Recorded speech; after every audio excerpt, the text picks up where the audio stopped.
ladies. Today it's all about women's empowerment and washing your face. Okay, now Ms. wrote an incredible article about some skincare techniques and just about how that makes you feel, etc. What I want to talk to you about is a little bit about one of the chapters in the book, Girl, Wash Your Face. If you haven't read that book by Rachel Hollis, it's probably, I've mentioned it before, but it's a phenomenal book. I've read it only because of the fact that I deal with 85% women all day long, and I've seen it on every social media platform by pretty much every age group of women, picking it up, reading it, and loving it. So one of the things that I always want to do is I always want to be educated on and learn as much about what's going on with women, etc. And one of the chapters that I really thought kind of hit home for me. There's two of them, and in the next video I'm actually going to explain the other one.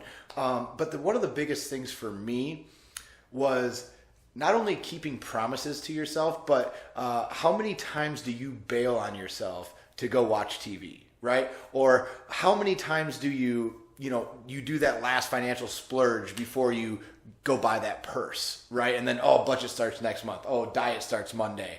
And we have to wait for these events to start things. And I think one of the things that I really loved about this book is, you're allowed, it's so hard to pour from an empty cup, right? Like, we expect to give ourselves and everything we are to everybody else.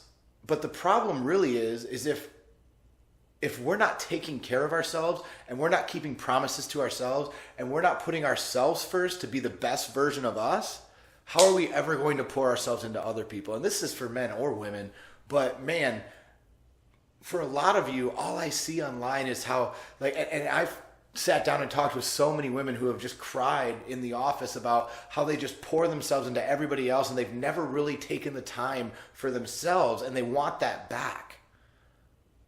And you have the 30 minutes in the gym, sure. And for some of you, that's all you have because your life's so busy, and that's fine. But what if you really committed to being the best version of yourself? And let me put it another way for you. What if I told you that I think honestly not being the best version of yourself is the most selfish thing you can do? Because if you truly, truly in your heart want to be everything for everybody and want to pour yourselves into your families and your kids and your spouses and your coworkers and your friends, and you always take last place, well, that's great, but if you're not the best version of you, they're not getting the best out of you that they deserve to get out of you and out of your friendship, out of your motherhood, out of your spouse. Like, you're not the best one that you could be, and therefore they're not getting the product that they deserve. So what I think today should be about thinking about is what can you do to make sure that you're being the best version of you so that the version of you that you're pouring into everybody else, they get the better version. They get the best version. They don't just get a great version. They get the best one. And I think that that's really the one of the messages in that book is just, if you can't be the best you, how are you going to be the best for anyone else?